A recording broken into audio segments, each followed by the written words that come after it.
Hello friends, स्वागत है आप सबका मेरे YouTube channel modern love story में। आप सुन रहे हैं I love you mister devil. तो सबसे पहले कल के लिए सॉरी, कल मैं वीडियो नहीं डाल पाई क्योंकि मैं थोड़ा बिजी थी। तो चलिए आज हम स्टार्ट करते हैं। पिछले एपिसोड में हमने सुना ईशा जीत करके रुद्र के साथ शातिर के अंतिम संस्कार में जाती है। अब आगे। अंतिम संस्कार के बाद सभी घर आ चुके थे। रुद्र, वसीम और शातिर के बाबा, उनके साथ कुछ बॉडीगार्ड अभी भी शमशान में ही थे। ईशा, रोनी और वीर के साथ रू मेंशन पहुंच जाती है। वीर उसे गोद में उठाकर व्हील चेयर पर बिठाता है। हालांकि ईशा यहाँ पहले भी आ चुकी थी, लेकिन तब उसने घर को अच्छे से नोटिस नहीं किया था।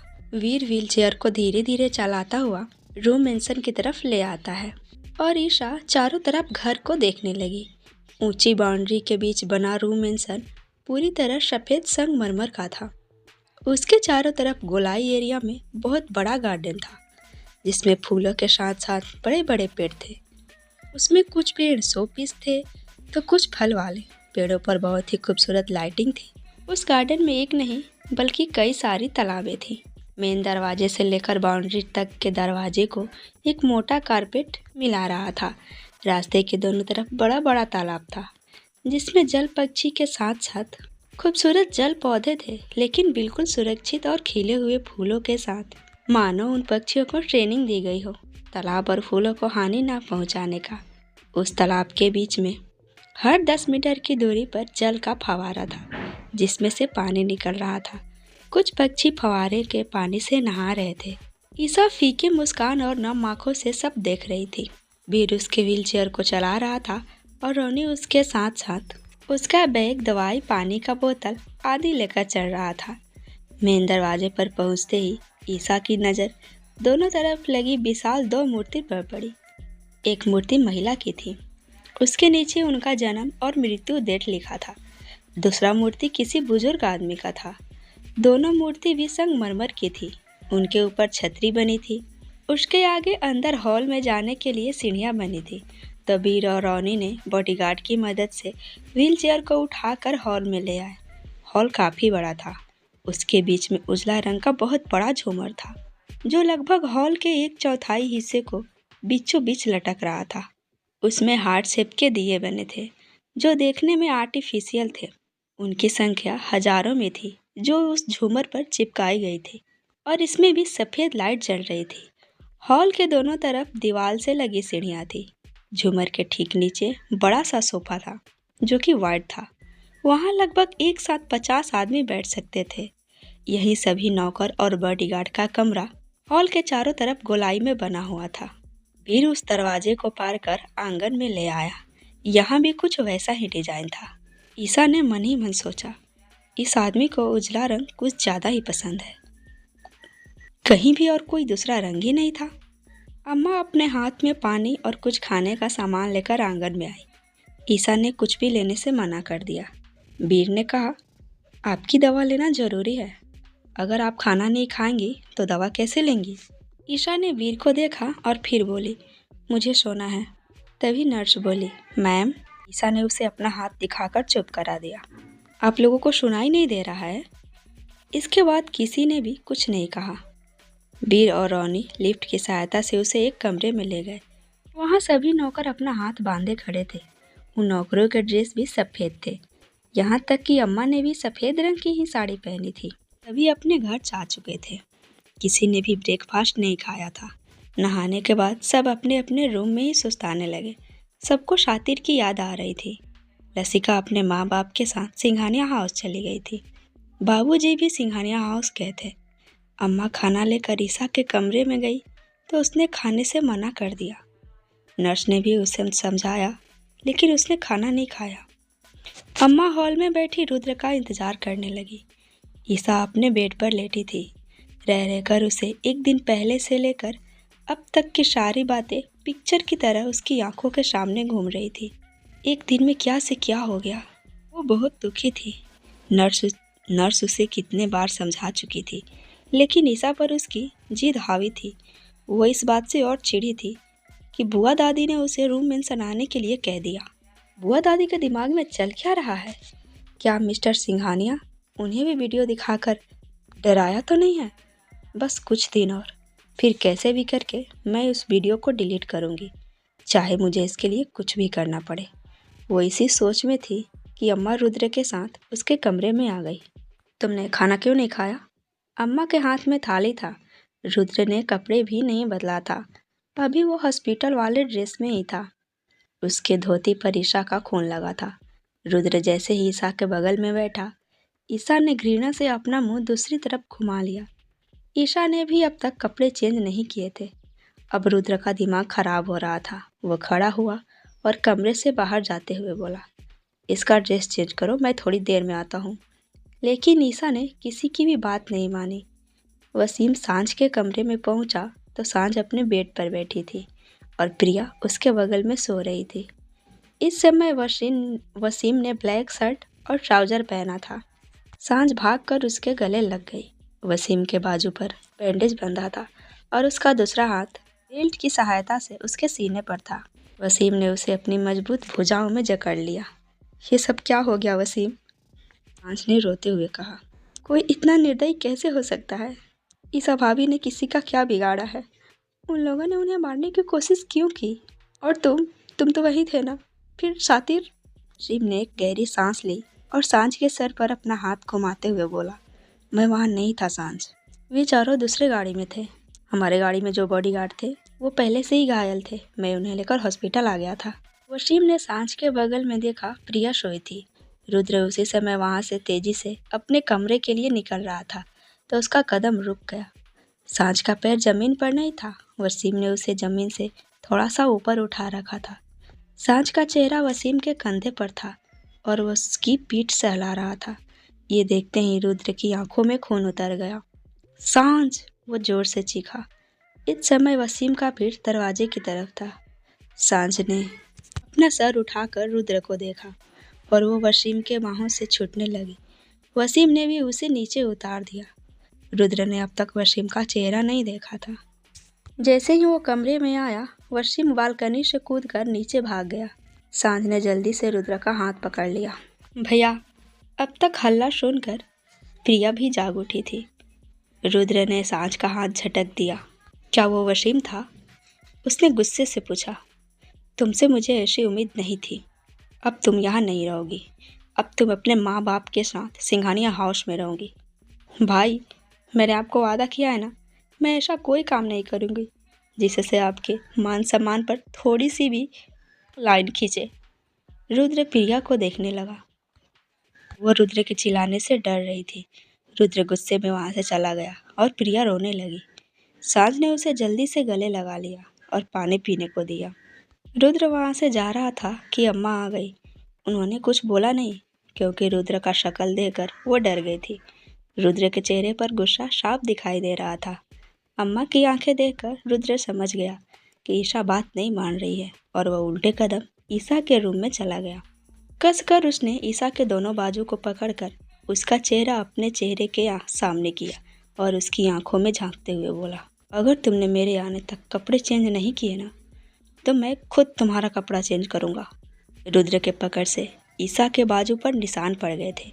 वो रुद्र को ऐसे देखकर डर गई थी और अपने नेचर के अनुसार जब उसने रुद्र से डांट खा ली तो चुपचाप नर्स के साथ मिलकर कपड़े बदल ली। थोड़ी देर बाद रुद्र जब कमरे में आया तो उसने नर्स को बाहर जाने का इशारा किया। रुद्र ने खुद उसे अपने हाथों से खाना खिलाया। ईशा दूसरी तरफ मुंह घुमाए चुपचाप खाना खा रही थी और रुद्र ईशा के चेहरे को देख रहा था। ईशा के चेहरे पर उसे नाराजगी साफ दिखाई दे रही थी। वो इस समय चाहकर भी उसे समझा नहीं सकता था कि बाहर उसकी जान को खतरा है। वहीं ईशा को ये लग रहा था कि रुद्र उसकी आज़ादी छीन रहा है। वो उसे अपने तरीके से कंट्रोल कर रहा है। दुश्मन भी उसके तभी बने जब रुद्र ने उसे शादी का ऐलान किया। बस यही सब कुछ बातें थी जो ईशा के दिल में रुद्र के लिए नफरत पैदा कर रही थी। थोड़ी देर बाद जब खाना खत्म हुआ तो रुद्र ने टिश्यू पेपर से ईशा का मुंह साफ किया। फिर उसने ईशा को लेटाया और कंबल ओढ़ा दिया। लेटते ही ईशा ने अपना पीठ रुद्र की तरफ कर दिया। तभी रुद्र की नज़र ईशा के पीठ पर पड़ी। उसके कंधे के नीचे वाले हिस्से में उसे वही निशान दिखा जो उस दिन डोरी बांधते समय देखा था। उसने उसके माथे पर पीछे से ही किस किया और चला गया। जैसे ही वो बाहर आया, रोनी वहीं गलियारे में बेचैनी से टहल रहा था। क्या हुआ रोनी? बॉस आदित्य आए हैं, वे स्टडी रूम में हैं। तभी सामने से अम्मा आती हुई बोली, आपने खाना नहीं खाया ना? दोपहर हो गया है, कुछ तो खा लीजिए। अम्मा मैं मीटिंग करके आता हूँ, आप जाइए। स्टडी रूम में पहुँचते ही आदित्य ने रुद्र के सामने कुछ तस्वीर और दस्तावेज रखा। बॉस खबर पक्की है। रुद्र ने इतना कहकर एक फ़ोटो उठाया और चेयर से टिक कर बैठ गया। उसने दूसरे हाथ में सिगरेट पकड़ रखा था। रोनी ने उस सिगरेट को लाइटर से जला दिया और रुद्र लंबी लंबी कस भरने लगा। कुछ समय बाद उसने आदित्य को देखा। मेरे पास ये सब पढ़ने के लिए टाइम नहीं है। आदित्य, बॉस रात के 9 से 11 बजे के बीच शिप लैंड होगी। उसमें से माल खाली करने में लगभग 3 घंटे लग जाएंगे। अगर हम मानकर चले तो 2 बजे, और लड़कियों का बस वहाँ 12 बजे पहुँच जाएगा। हमें 9 बजे से पहले वहाँ पहुँचना चाहिए। कहने के बाद आदित्य रुद्र की आंखों में देखने लगा। रुद्र ने कुछ मिनट तक आदित्य को देखा और फिर उसके बाद कहा, नहीं, हम शाम को ही वहाँ रहेंगे, लेकिन दूसरे किरदार में। उन पर नज़र रखने के लिए इस बार सिर्फ उनका माल ही नहीं पकड़ना है, हमें उसे सरकार की नज़र में भी लाना है। इसके लिए रिपोर्टर्स का इंतज़ाम करो। वहाँ पर मीडिया वाले भी सिविल ड्रेस में होने चाहिए। ओके, तो हम बीटीसी न्यूज़ वाले को इन्फॉर्म करते हैं, रोनी तुरंत बोला। आदित्य ने उसका बात बीच में ही काट दिया। नहीं, वो न्यूज़ चैनल उतना भी बड़ा नहीं है, हम दामिनी को सूचित करेंगे। आदित्य को पता था बीटीसी का मालिक कितना लालची किस्म का आदमी है, और वो अच्छी न्यूज़ के लिए प्रथा की टीम को ही वहाँ भेजेगा जिसमें उसकी जान को खतरा हो सकता है। तभी रोनी बोला, मगर हमें सबको मौका देना चाहिए। रुद्र और आदित्य दोनों रोनी को देखने लगे। रोनी को भी एहसास हुआ कि उसने कुछ गलत कह दिया और वो चुप हो गया। थोड़ी देर तक अपना प्लान बनाने के बाद तीनों बाहर आए। अम्मा ने सबको लंच के लिए बुलाया। वसीम भी वहाँ आया। वसीम को देखकर रुद्र ने पूछा, वीर चला गया क्या? यस बॉस, वसीम ने छोटा सा जवाब दिया। रुद्र वसीम के चेहरे को देखकर उसके भाव समझने की कोशिश कर रहा था, लेकिन वसीम के चेहरे पर कोई एक्सप्रेशन नहीं था, वो बिल्कुल नॉर्मल था। रुद्र खाना खाने लगा। वसीम, सांझ के कमरे में कोई लड़का था, मैंने उसका फेस नहीं देखा है। डिनर पर मुझे उस लड़के की सारी इन्फॉर्मेशन चाहिए। कहते हुए रुद्र टिश्यू पेपर से अपना हाथ पोंछते हुए उठकर खड़ा हो गया और वहाँ से चला गया। ये बात सबके चेहरे की हवाइयाँ उड़ाने के लिए काफ़ी थी। अम्मा भी कभी रुद्र को तो कभी वसीम को देख रही थी, जैसे वो वसीम से जानना चाह रही हो कि क्या तुम गए थे। बाणी अब हॉस्पिटल में बैठे बैठे बोर हो रही थी। हॉस्पिटल में अब फिर से चहल पहल बन गई थी। सीमा ने जब बानी को अब तक वहीं देखा तो पूछा, अरे आप अब तक गई नहीं? वो मुझे उस औरत से मिलना है जिन्होंने मैम को ब्लड दिया था। सीमा, वो तो चली गई। बानी, चली गई? कहाँ? सीमा, वो रुद्र के बॉडीगार्ड उसे अपने साथ ले गए। ये सुनकर बानी का चेहरा उतर गया। वो भूखे प्यासे बैठी यहाँ उसका कब से इंतज़ार कर रही है, और थोड़ी देर के लिए बाथरूम क्या गई, वो निकल गई। अब उसे एक ही सहारा दिख रहा था, वीर। वह हॉस्पिटल से बाहर निकलकर वीर को फ़ोन लगाने लगी। वीर इस समय मोबाइल में अपनी और बानी का पार्क वाला फ़ोटो देख रहा था और खुद से ही बातें किए जा रहा था। तुम पहली और आखिरी हो। तुम्हें देखने के बाद किसी और को देखने का मन ही नहीं करता। अभी तो तुमसे मिले सिर्फ 2 दिन ही हुए हैं। तुमसे एक अजीब सा लगाव हो गया है वानी, शायद इसे ही प्यार कहते हैं। कहते हुए वीर मुस्कुराने लगा और तभी उसके मोबाइल पर फ़ोन आने लगा। फ़ोन पर बानी का नाम लिखा हुआ था। उसका चेहरा खिल गया। रुद्र बिना ईसा से मिले ही ऑफिस के लिए निकल गया। ईसा दोपहर का खाना खा रही थी। नर्स उसके सामने बैठी थी और ईसा बार बार दरवाजे को देख रही थी। उसे इस बात का उम्मीद था कि रुद्र उसे खिलाने आएगा। इसी तरह शाम हो गया, लेकिन रुद्र नहीं आया। रूम मेंशन के आगे एक गाड़ी आकर रुकी। उसमें से वीर और बानी निकले। बानी ने वीर को ये कहकर मनाया था कि उसे भी रुद्र बॉस की होने वाली वाइफ से मिलना है। हॉस्पिटल में वो नहीं मिल पाई थी। वीर और बानी दोनों अम्मा से पूछकर ईशा के कमरे में आए। बानी और वीर जैसे ही ईशा के कमरे में पहुंचे, दोनों एक दूसरे को चौंक गई। तुम? ईशा ने पूछा। तुम वीर सर को कैसे जानती हो? बानी, बस ऐसे ही। तुम बताओ, और तुम्हारा सिलेक्शन हो गया? ईशा, हाँ, मैंने कहा था ना, एक सीट तुम्हारा और एक सीट मेरा। फिर दोनों ने एक दूसरे को ताली दे दी। इस 1 मिनट में ही ईशा जैसे पुरानी वाली ईशा बन गई थी। ओह, तो तुम हो जो बॉस के दिल में छाप छोड़ चुकी हो। वानी ने शर्माते हुए कहा। वीर को उन दोनों लड़कियों के बातों में कोई दिलचस्पी नहीं थी, तो वो वहाँ से छोड़कर वो अम्मा के पास आ गया। ऐसा कुछ नहीं है, उस राक्षस के साथ रहने से तो अच्छा मैं मरना पसंद करूँगी। वानी, ऐसा क्यों कह रही हो? और नहीं तो क्या, हमेशा मेरे ऊपर अपनी मर्जी थोपता है, हुक्म चलाता है, और मुझे मुझे कोई कंट्रोल करे, ये मुझे बिल्कुल भी बर्दाश्त नहीं। वैसे तुमने नहीं बताया कि तुम्हारा वीर सर के साथ क्या रिश्ता है? सर ने शरारती से पूछा। पानी को तो खुद ही नहीं पता था कि वीर के साथ उसका क्या रिश्ता है। उसने अपने मन को समझा लिया था कि उसे अपने मिशन को पूरा करने में वीर रनावत उसकी मदद कर सकता है, और अगर इसके लिए मुझे वीर का इस्तेमाल भी करना पड़े तो मैं पीछे नहीं हटूंगी। वीर के हाँ में हाँ मिलाती हुई बानी उसे इस बात का एहसास दिलाने की कोशिश कर रही थी कि वो उसके साथ कंफर्टेबल और खुश है। इन सब ख्यालों में खोई बानी ईसा के सवालों का जवाब देते हुए बोली, यार मैं तो खुद कंफ्यूज हूँ। इतना कहने के साथ बानी ने पहली मुलाकात से लेकर अब तक की सारी बात बता दी, सिर्फ मिशन वाली बात को छोड़कर। अब ईसा को बानी अपना सा लगने लगी थी। उसने भी अपनी वीडियो वाली बात बानी को बताई। यार वो सब कुछ मुझसे उस वीडियो की धमकी देकर करवा रहे हैं। मुझे किसी भी तरह उस वीडियो को डिलीट करके उस डेविल से आज़ादी चाहिए। वाणी के खुरापाती दिमाग में एक आइडिया आया, क्यों ना हम दोस्त बन जाए। वाणी ने अपना हाथ ईसा की तरफ बढ़ाया। ईसा ने भी कुछ सोचते हुए बानी से दोस्ती कर ली। अभी दोनों के दिल में दोस्ती वाली कोई फीलिंग नहीं थी। न तो बानी ईसा को दिल से दोस्त मानती थी और न ही ईसा बानी को। सिर्फ दोनों एक दूसरे का हेल्प और इस्तेमाल के लिए यूज करनी थी। मैं तुम्हारी वीडियो डिलीट करने में हेल्प कर सकती हूँ, लेकिन तुम्हें भी मेरा काम करना होगा। बानी ने ईसा के हाथ को दबाते हुए कहा। हाँ, इसमें भी कोई पूछने वाली बात है भला? क्यों नहीं, अब दोस्त ही तो एक दूसरे के काम आएंगे। बताओ क्या करना है। जिस औरत ने तुम्हें ब्लड दिया था, क्या तुम उसे जानती हो? नहीं, मैंने तो उन्हें देखा भी नहीं। वो बॉस के बॉडीगार्ड उसे अपने साथ लेकर आए हैं। वो इस वक्त कहाँ है मुझे पता नहीं है। तुम बॉस से कहकर एक बार उससे मिलने की कोशिश करो ना, मुझे भी उससे मिलना है। ईशा, तुम जानती हो उसे? वाणी, नहीं यार, वही तो पता करना है। मुझे कुछ डाउट है। मुझे लग रहा है ना मैंने उस औरत को कहीं देखा है, लेकिन याद नहीं आ रहा ठीक से। अगर बात कर लूँगी ना तो शायद कुछ पता चल जाए। ओके, मैं कोशिश करूँगी। ओके, तो मैं चलती हूँ। बानी यहाँ सिर्फ इसी काम के लिए आई थी। उसे ईसा के ठीक होने ना होने से कोई मतलब नहीं था। अभी वो वहाँ से बाहर निकली ही थी कि उसका फ़ोन बजने लगा। उसने स्क्रीन देखा तो गुजराल का नाम फ्लैश हो रहा था।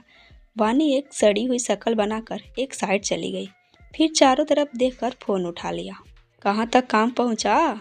उधर से एक आदमी की रौबदार आवाज़ सुनाई दी। वाणी, अभी ऑफिस 5 दिन के लिए बंद है, अभी मैं कुछ नहीं कर सकती।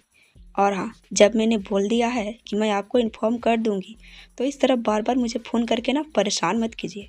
अभी कुछ नहीं हो सकता। और हाँ, मुझे अपनी माँ से प्यार है, तो मैं कहीं भी भाग नहीं रही। जैसे ही वो पलटी, अपने सामने वीर को देखकर शॉक हो गई। पता नहीं इसने मेरी कितनी बात सुनी है। वीर के चेहरे का एक्सप्रेशन बिल्कुल नॉर्मल था। चलें? वीर ने अपना हाथ बानी के आगे बढ़ाते हुए कहा। बानी ने भी हल्का सा मुस्कुराकर वीर का हाथ थाम लिया। बानी वीर की आंखों में देखने की कोशिश कर रही थी, लेकिन वीर सामने देख रहा था। बानी की धड़कन बढ़ी हुई थी। वो अपने आप को पूरी तरह से नॉर्मल दिखाने की कोशिश कर रही थी और वीर के पीछे पीछे चली गई। शाम के 7 बज चुके थे। रुद्र अपने सभी बिग बॉस के आदमियों के साथ अपने बेसमेंट में था। उसने अपने आप को पूरी तरह से कवर किया हुआ था।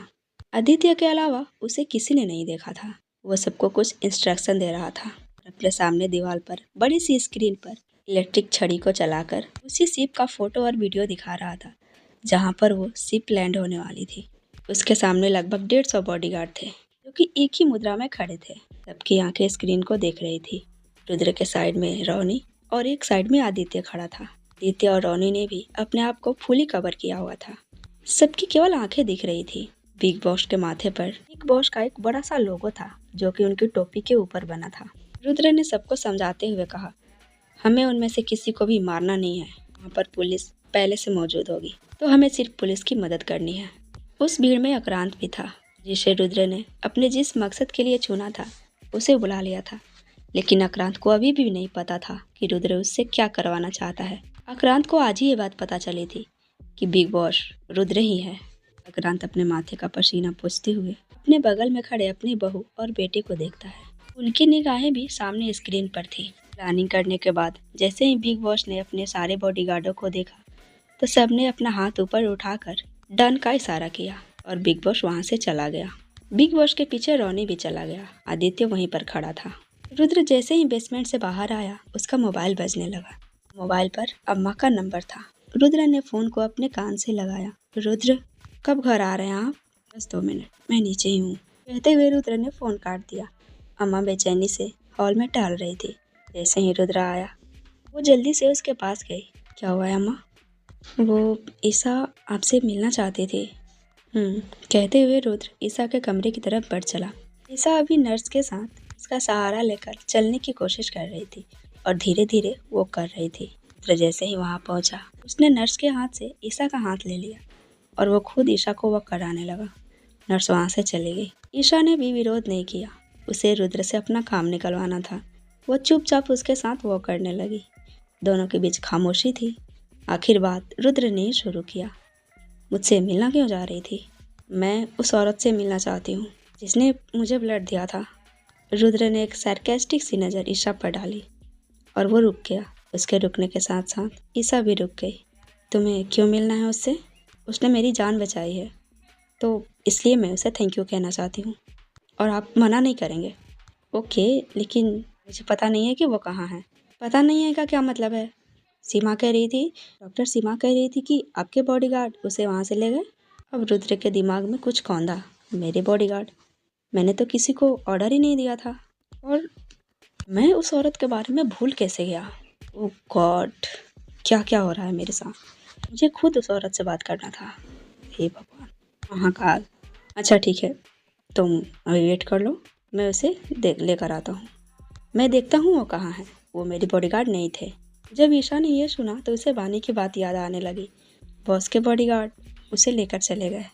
वो सोच रही थी कि क्या रुद्र को बता दूं कि ये बात उसे बानी से पता चली। तभी रुद्र ने उससे पूछ लिया, तुम्हें कैसे पता चला उस औरत को बॉडीगार्ड लेकर गए हैं? वो बानी मिलने आई थी। कौन बानी? रुद्र बानी को भूल चुका था। पता नहीं, वो वीर सर के साथ आई थी।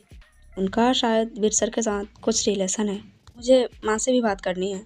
मेरा मोबाइल कहाँ है? आपने कहा था ठीक होने के लिए गया है। हाँ, वो तुम्हारा मोबाइल ठीक हो गया, मैं भिजवाता हूँ, तुम बैठो।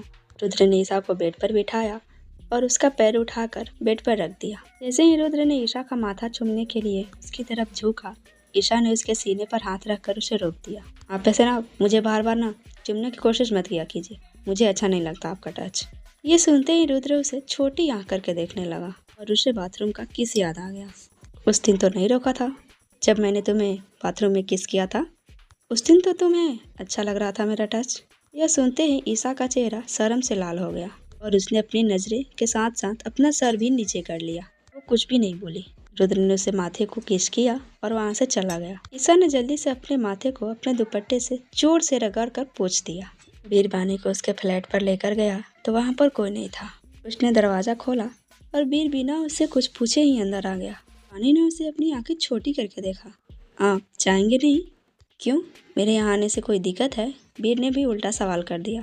नहीं, अभी कोई नहीं है। वीर ने अपने दोनों हाथों को ऊपर उठाकर अंगड़ाई लेते हुए कहा, ये तो बहुत अच्छी बात है कि हम दोनों यहाँ अकेले हैं। कहते हुए उसने बानी का हाथ पकड़ लिया। बानी रुक गई और अपना हाथ छुड़ाते हुए बोली, क्या कर रहे हैं? छोड़िए मेरा हाथ। वीर ने उसका हाथ छोड़ने की बजाय उसे अपनी तरफ खींच लिया और अपने एक हाथों से उसके कमर को पकड़कर दूसरे हाथों से उसका बाल उसके कानों के पीछे लगाते हुए बोला, कौन हो तुम? ये सुनते ही बानी की सांसें अटक गई। उसकी धड़कनें बढ़ गई। इस समय वीर उसे अपने से इतना चिपकाए हुए था वो बानी की धड़कनों को सुन सकता था। आपको पता तो है कौन हूँ मैं, फिर क्यों पूछ रहे हैं? बानी ने बहुत ही धीमे से कहा, जैसे वो अपनी घबराहट छुपाने की कोशिश कर रही हो। मेरा मतलब था लड़की हो या नहीं। हाँ? मैंने उसे अजीब तरह से घूरा। मतलब इतना हैंडसम लड़का सामने खड़ा है, सामने से ऑफर भी दे रहा है कि हम अकेले हैं, फिर भी दूर जा रही हो तो शक तो होगा ही ना। वीर ने कहा और बानी को छोड़ दिया। बानी धम से सोफे पर बैठ गई और वीर इस बात का फ़ायदा उठाकर उसके ऊपर झुकने लगा। बानी ने जल्दी से अपने दोनों हाथों को वीर के सीने पर रखा, लेकिन वीर ने उसके दोनों हाथों को अपने एक हाथों से पकड़ लिया और उसे सोफे पर प्रेस कर दिया। बानी का एक पैर नीचे फर्श पर था और दूसरा पैर सोफे पर था। वीर ने भी ठीक वैसा ही किया। अपना एक पैर बानी के नीचे वाले पैर पर रख दिया और दूसरे घुटने को मोड़ते हुए बानी के ऊपर सोफे पर बैठ गया। क्या हरकत है ये, छोड़िए मुझे, कहते हुए बानी कसमसाने लगी, लेकिन वीर नहीं रुका। उसने अपने एक हाथ से बानी के सर को पीछे से पकड़ा और उसके बालों को मुट्ठी में भर लिया। अब तो बानी अपना सर भी नहीं हिला रही थी। वीर, वीर नहीं, बानी ने उसे अपनी आंखों से ही चेतावनी देते हुए कहा, लेकिन वीर कहाँ मानने वाला था। उसने बिना देर किए ही बानी के होठों को अपने होठों से लॉक कर दिया। बानी उस आदमी को मुंह फाड़े देख रही थी। वो कैसे ज़बरदस्ती उसे किस कर सकता है। थोड़ी देर की मशक्क़त के बाद बानी ने अपना एक पैर छुड़ा लिया और अपने घुटने से वीर के पेट में वार किया। वीर के पेट में दर्द हुआ और वो बानी से फौरन दूर हो गया। क्या हरकत है ये, ऐसे कौन करता है? प्यार के इतने क्यूट से मोमेंट में तुमने सब दही कर दिया, इडियट लड़की कहेगी। तो मैंने कहा था आपसे कि आप मुझे किस कीजिए। ओह हेलो, वीर रनावत नाम है मेरा। आज से पहले ना कभी भी किसी लड़की को किस नहीं किया मैंने, और जिसे किस किया है उसे ज़िंदगी भर करूँगा। और अब तुम ना इसकी आदत डाल लो। वीर रनावत, मेरा नाम भी बानी दास राणा है, तो तुम ना मुझे हल्के में मत लेना। बानी अभी आगे कुछ बोलती, वीर ने उसे कमर से पकड़कर अपने करीब खींचते हुए कहा, अगर मुझे हल्की वाली बीवी चाहिए होती तो अब तक ले आया होता, लेकिन मुझे तुम जैसी कोई चाहिए थी। और जब तुम मुझे वहाँ एयरपोर्ट पर पहली बार मिली थी ना, तभी तुम मुझे पसंद आ गई थी, और अब तुम्हें मेरे साथ ही रहना होगा, नहीं तो फिर व्युद्र प्रोजेक्ट को तो भूल ही जाओ तुम। कहते हुए वीर बानी के गाल पर किस कर लेता है। बानी उसे खा जाने वाली नज़रों से घूर रही थी। तभी डोरबेल बजा। बानी ने वीर को जल्दी से जाने के लिए कहा, लेकिन वीर वहीं सोफे पर बैठ गया। जाओ ना, लगता है बाबा भैया और भाभी आ गए, तो मैं तो बता दूंगा कि मैं उनका होने वाला दामाद हूँ। वीर ने अपना पैर सोफे पर पसारते हुए कहा। बानी वीर का हाथ पकड़कर खींचने लगी। प्लीज़ जाइए ना। वीर ने अपने एक उंगली से अपने गाल पर टैप किया। बानी को समझते देर नहीं लगी कि वो क्या कहना चाह रहा है। तभी दरवाजे की बेल एक बार फिर से बजी। उसे डर था कि कहीं डुप्लीकेट चाबी से दरवाज़ा खोलकर उसकी फैमिली अंदर ना आ जाए, इसीलिए उसने जल्दी से वीर के गाल पर किस किया और जाने लगी। तभी वीर ने उसे पकड़ लिया और वो उसके होठों पर किस करने लगा। बानी उससे छूटने की कोशिश ही कर रही थी, तभी उसे दरवाज़ा खोलने की आवाज़ आई। वीर ने झट से बानी को गोद में उठाया और उसे लेकर बेडरूम में चला गया। जब तक वे लोग हॉल में आते, वीर दरवाज़ा लॉक कर चुका था। उसने बानी को जोर से बेड पर पटका और उसके ऊपर आ गया। थोड़ी देर तक किस करने के बाद बानी ने हिलना और छटपटाना छोड़ दिया।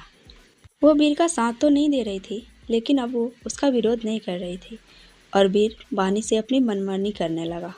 कायरा ने बानी के रूम का दरवाज़ा खटखटाया तो बानी ने कोई जवाब नहीं दिया। उसने ये कहकर छोड़ दिया कि शायद थक गई होगी, लेकिन अंदर तो कुछ और ही चल रहा था। रात के 8 बज चुके थे। कायरा ने सबके लिए डिनर लगाया और वो फिर से बानी के दरवाजे को खटखटाने लगी। इस पर बानी ने बेचारगी से दरवाजे को देखा। उसकी आंखों से आंसू निकलकर उसके कोने से फिसल रहे थे।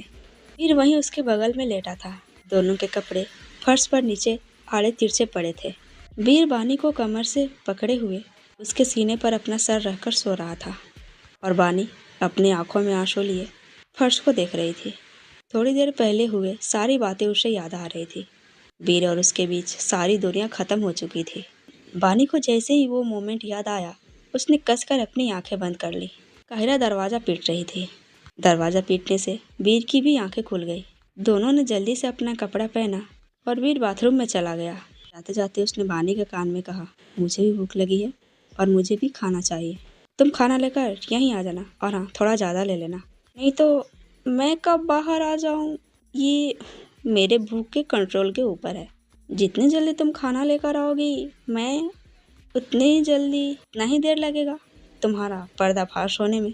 बानी ने घृणा भरी नज़र वीर को देखा और वहाँ से उठकर दरवाजे के पास आ गई। उसने दरवाज़ा खोला तो काहिरा उसका खाना लेकर खड़ी थी। वो खाना सिर्फ बानी के लिए ही था। उसका खाने का बिल्कुल भी मन नहीं था। काहिरा उसके साथ साथ अंदर आ गई। चलो, आज मैं तुम्हें अपने हाथों से खिलाती हूँ।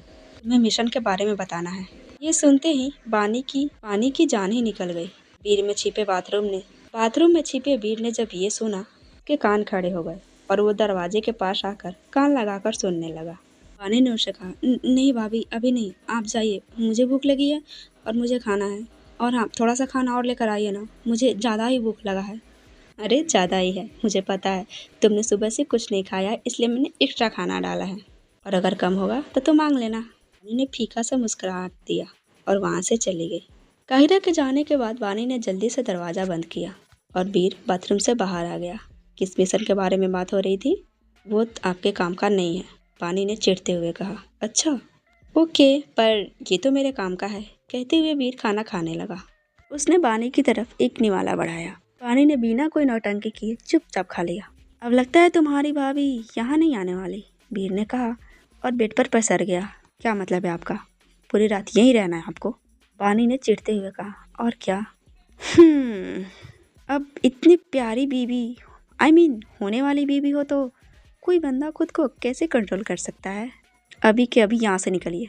क्यों? थोड़ी देर पहले तो नहीं रोका मुझे, अब क्यों भगा रही हो? वानी ने कसकर अपनी आंखें बंद कर ली और वो दूसरी तरफ मुंह घुमाकर सो गई। वीर ने उसे पीछे से हक किया और वो भी सो गया। ईसा को अपने कमरे में बस इसी बात का इंतजार था कि कब रुद्र आए और वो उससे उस औरत से मिलने की बात कहे, और फिर वानी उसकी वीडियो वाली बात मान ले और वो इस राक्षस के चंगुल से छूट जाए।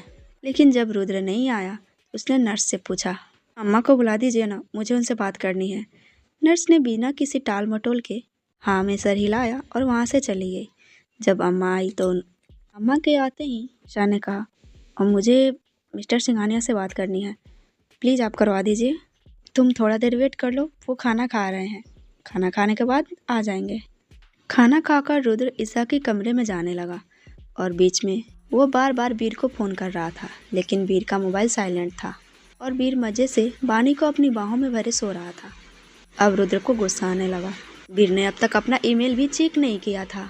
वो ईशा के कमरे में पहुंचा तो ईशा उससे दोबारा से उसी औरत के बारे में पूछने लगी।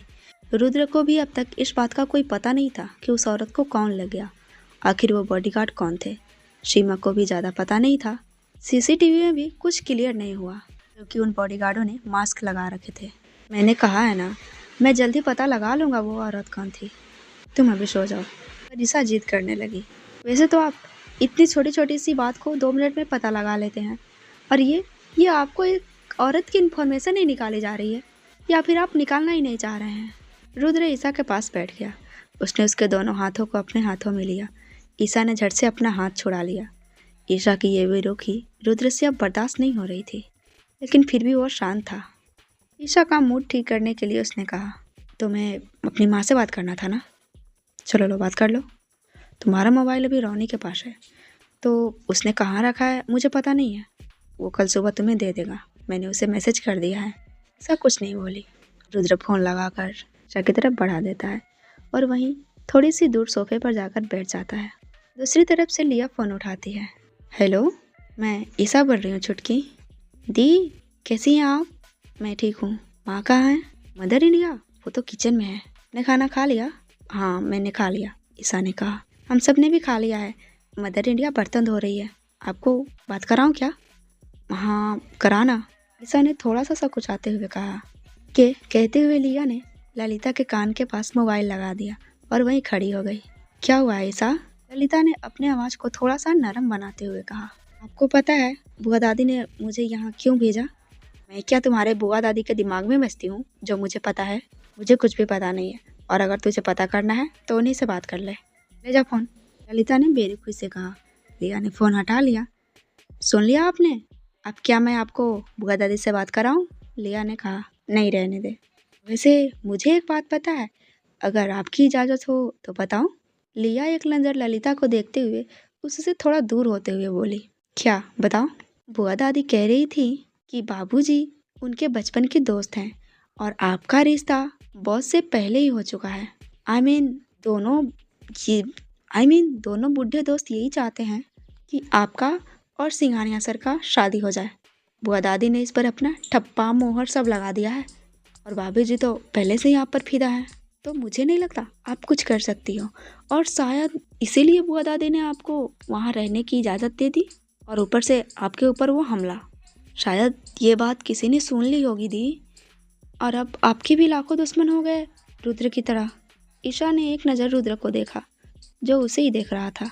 ईशा कुछ भी नहीं बोली। जिसको जो करना है कर लो, बस एक बार वो वीडियो डिलीट हो जाए, फिर मैं इस रुद्र सिंघानिया को, फिर मैं इस मिस्टर डेविल को ऐसा सबक सिखाऊंगी, ये भी क्या याद रखेगा कि किस लड़की से पाला पड़ा था इसका। ठीक है, मैं रखती हूँ, कहते हुए ईशा फ़ोन रखने लगी। तभी लिया ने कहा, दीदी दीदी एक बात और बतानी है आपको। कल ना मैं, माँ और बुआ दादी तीनों आपसे मिलने आ रहे हैं, और हाँ, वो आपके जो दोस्त हैं ना वो भी आएंगे हमारे साथ। प्रथा दी भी आएगी। क्यों इतने कम लोग क्यों? वहाँ पर मोहल्ले में और है ना, वो हमारी मिश्राइन चाची, उनके बेटे बेटी, मिश्रे चाचा, ठाकुर दादा, सबको लेते आना। और वैसे भी अगर प्रथा की गाड़ी छोट पड़ जाए तो आदित्य की भी गाड़ी में लेते आना, सबको भर लेना।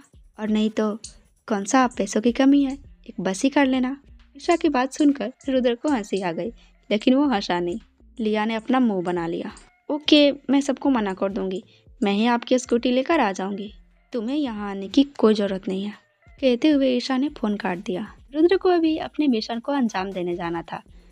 बाहर रोनी और आदित्य उसका वेट कर रहे थे, तो रुद्र ईशा के पास गया और उसे सुलाकर बोला, तुम सो जाओ, हम सुबह मिलेंगे। तो ईशा ने चिढ़ते हुए कहा, मुझे आपसे मिलने में कोई दिलचस्पी नहीं है। तो हाँ, सुबह आप नहीं आएंगे तो ही बेहतर होगा। रुद्र ने उस लड़की को अपनी भौं में उठाकर देखा, जो उससे इतनी नफरत कर रही थी। और ये बात रुद्र सिंघानिया को बर्दाश्त नहीं हुआ। उसने ईशा के गाल को अपने हाथ से पकड़ लिया। तुम्हें क्या दिक्कत है मुझसे? मुझे यहाँ से जाने दीजिए। तुम समझ क्यों नहीं रही हो ईशा? तुम्हारे जान को खतरा है। हाँ तो यहाँ कौन सा मैं मोटी हो रही हूँ, यहाँ भी मेरी जान को खतरा ही है। ईशा ने रुद्र का हाथ अपनी गाल पर से हटाते हुए कहा, और आप ना मुझसे दूर रह के बात किया कीजिए, मुझे ना टच करने की कोशिश मत कीजिए। आपकी इस शक्ल से ना मुझे घिन आती है, मैं आपको देखना भी नहीं चाहती। अगर आप अभी के अभी सबके सामने ये ऐलान कर देना कि मैं आपकी होने वाली बीबी नहीं हूँ, वो गीत है, तो सब कुछ ठीक हो जाएगा, मेरी जान को कोई खतरा नहीं होगा। लेकिन नहीं, आप कुछ नहीं करेंगे, बस एक लड़की को एक वीडियो की वजह से ब्लैकमेल कर रहे हैं आप। कहते हुए ईशा ने रुद्र के सीने पर अपने दोनों हाथों को रखा और जितनी जोर से हो सके उसे पुश कर दिया। रुद्र थोड़ी देर के लिए पीछे की तरफ लड़खड़ा गया और वो सीधा खड़ा हो गया। घूरते हुए वो ईशा को देखते हुए बोला, ठीक है, अगर तुम यही चाहती हो तो यही सही, मैं कल से तुम्हारे पास भी नहीं आऊँगा। और हाँ, तुम भी मुझे अपने पास बुलाने की कोशिश मत करना, लेकिन एक बात याद रखना, ठीक हो जाने के बाद भी ना तुम यहाँ से नहीं जा सकती। ईशा रॉय, अगर मैं चाहूँ ना, बिना किसी को भनक लगे तुम्हें यहाँ इस हवेली में पूरी लाइफ कैद करके रख सकता हूँ, अपनी बनाकर। वो दिन कभी नहीं आएगा, सर ने चिल्लाते हुए कहा। तुम्हें पता नहीं है रुद्र सिंघानिया कि तुम किस आग से खेल रहे हो। रुद्र सिंघानिया कभी किसी खिलौने से नहीं खेलता, उसे आग से खेलने में मजा आता है। रुद्र ने अपना फेस ईशा के बिल्कुल सामने लाकर कहा, और अगर तुम्हारी जेल जाने की इतनी ही इच्छा है ना तो ठीक है, अगर तुम्हें मुझसे ज़्यादा अच्छा ऑप्शन जेल लगता है ना तो फिर तुम जेल ही जाओ। कल ही मैं वो वीडियो पुलिस को दे दूंगा और फिर सड़ती रहना जेल में। कहने के बाद रुद्र ने ईशा के गाल को छोड़ा, वहाँ से निकल गया। ईशा की आंखों में आंसू आ गए थे, क्योंकि रुद्र ने उसकी गालों को बहुत ही जोर से दबाया था।